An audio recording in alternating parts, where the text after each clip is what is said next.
السلام علیکم ورحمۃ اللہ وبرکاتہ۔ خاکسار الحاج ڈاکٹر ملک وسیم اللہ خان، پیس ولیج میپل انٹاریو کینیڈا۔ میں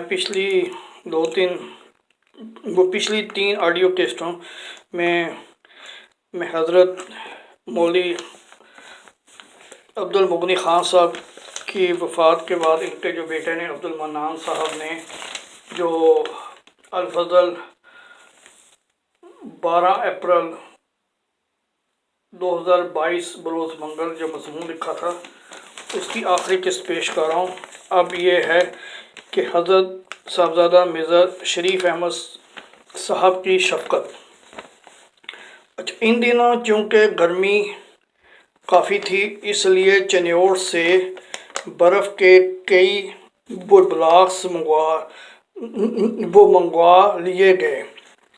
برف کے پہنچنے سے پہلے آپ کو غسل دے کر کفنا دیا گیا۔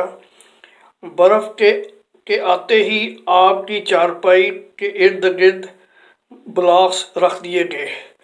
پھر مغرب کے بعد میت والی چارپائی صحن میں منتقل کر دی گئی، جہاں خواتین کے بیٹھنے کے لیے چارپائیاں بھی بچھا دی گئیں اور مردوں کے لیے گھر کے دروازہ کے ساتھ باہر سڑک پر بیٹھنے کا انتظام کر دیا گیا۔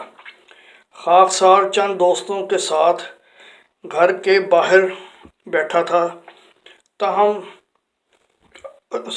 ہم نے دیکھا کہ کوئی شخص مسجد محمود یعنی کوارٹرز تحریک جدید کی غربی جانب سے جو سڑک ہمارے کوارٹر کی طرف آتی تھی کوئی آ رہا ہے۔ اس وقت رات کے 11 بج چکے تھے۔ سڑک پر اندھیرا بھی تھا۔ میں نے چال دیکھ کر اندازہ لگایا کہ یہ حضرت صاحبزادہ مرزا شریف احمد صاحب ہیں۔ میرے منہ سے بے ساختہ نکلا کہ یہ تو ہمارے میاں صاحب ہیں۔ بعض دوست تو ہنس پڑے اور کہا کہ میاں صاحب ہوتے تو ان کے ساتھ کچھ پہرے دار بھی ہوتا۔ ابھی فیصلہ نہ کر پائے تھے کہ وہ جو ہمارے قریب آ گیا اور حضرت میاں صاحب نے میرا نام پکار کر پوچھا کہ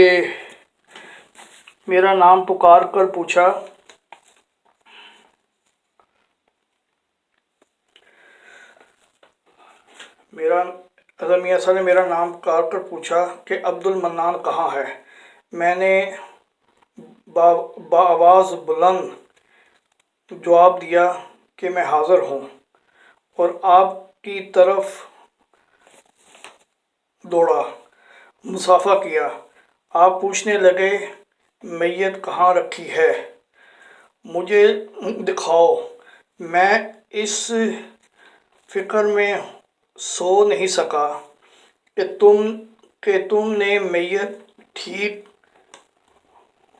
طرح سے رکھی ہے یا نہیں۔ تم ابھی چھوٹے ہو اور میں خود جا کر دیکھوں تو پھر تسلی ہو۔ میں آپ کو گھر کے اندر صحن میں لے گیا۔ آپ نے اندر آتے ہی فرمایا کہ مجھے صحیح الفاظ یاد نہیں، لیکن آپ نے جو فرمایا اس کا مطلب یہ تھا کہ مجھے یہی فکر تھی یا اسی بات کا ڈر تھا کہ تم نے میت کے گرد برف کا انتظام درست طریقے سے نہیں کیا ہوگا۔ خاکسار نے چارپائی پر دری بچھا کر کھیس ڈالا اور پھر سفید چادر بچھا کر میت کو رکھا اور چارپائی کے ارد کے چاروں طرف برف کے بلاک رکھ دیے۔ آپ نے اس ترغیب کو رد کرتے ہوئے وہ فرمایا کہ مجھے کوئی اور چارپائی دکھاؤ۔ خواتین صحن میں بیٹھی تھیں اور اور اور وہ جو اندر برآمدے میں چلی گئیں۔ چند چارپائیاں صحن میں بھی خالی پڑی تھیں۔ میں نے ان پر سے دری خیز وغیرہ اٹھا دیے۔ آپ نے ایک چارپائی منتخب کی جو نسبتاً بڑی تھی اور مونج کی بنی ہوئی تھی۔ میں نے باہر سے کچھ دوستوں کو بھی بلا لیا۔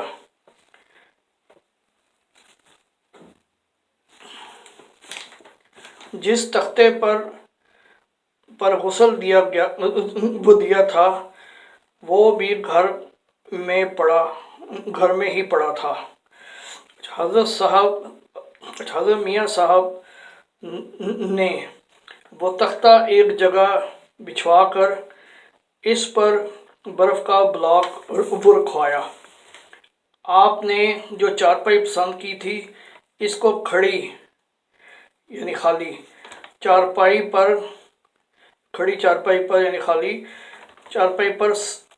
کفن میں لپٹی ہوئی میت رکھوائی۔ یہ چاروں برف والے تختے پر اس طرح رکھوائی کہ چارپائی برف سے صرف 1.5 انچ اوپر ہو۔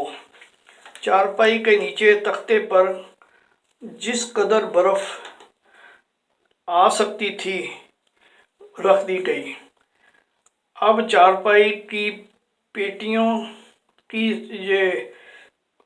کی پٹیوں اور میت کے اوپر چادریں اس طرح ڈلوائیں کہ برف کی ٹھنڈک سائیڈوں سے نہ نکلے بلکہ میت کو پہنچے۔ پھر بھی جو برف بچ گئی تھی وہ چارپائی کے چاروں طرف رکھوا دی۔ حضرت میاں صاحب کی فکر اور پریشانی آپ کے لباس سے بھی نمایاں ہو رہی تھی۔ آپ نے سونے کا لباس زیب تن کیا ہوا تھا۔ ہر طرح سے تسلی کے بعد جب آپ واپس جانے لگے تو میں بھی آپ کے ساتھ چل پڑا اور آپ کھڑے ہو گئے اور مجھے وہیں رکنے کے لیے فرمایا۔ پھر مکرم مولوی عبدالکریم صاحب سابق مبلغ سیرا لیون جو ہم سب میں سے بڑے تھے آپ کے ساتھ آپ کو گھر تک لے گئے۔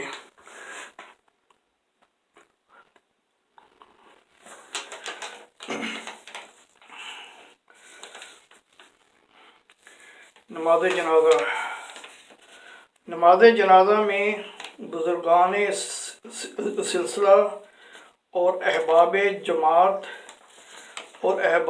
جماعت بڑی کثرت سے شامل ہوئے۔ تمام مقامی جماعتی ادارے جنازے کے لیے بند کر دیے گئے۔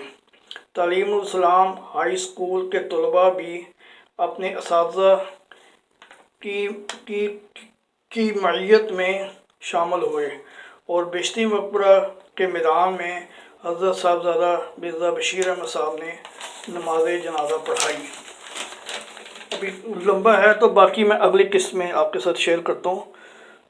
اپنی دعاؤں میں یاد رکھیں۔ السلام علیکم ورحمۃ اللہ وبرکاتہ۔ اللہ حافظ۔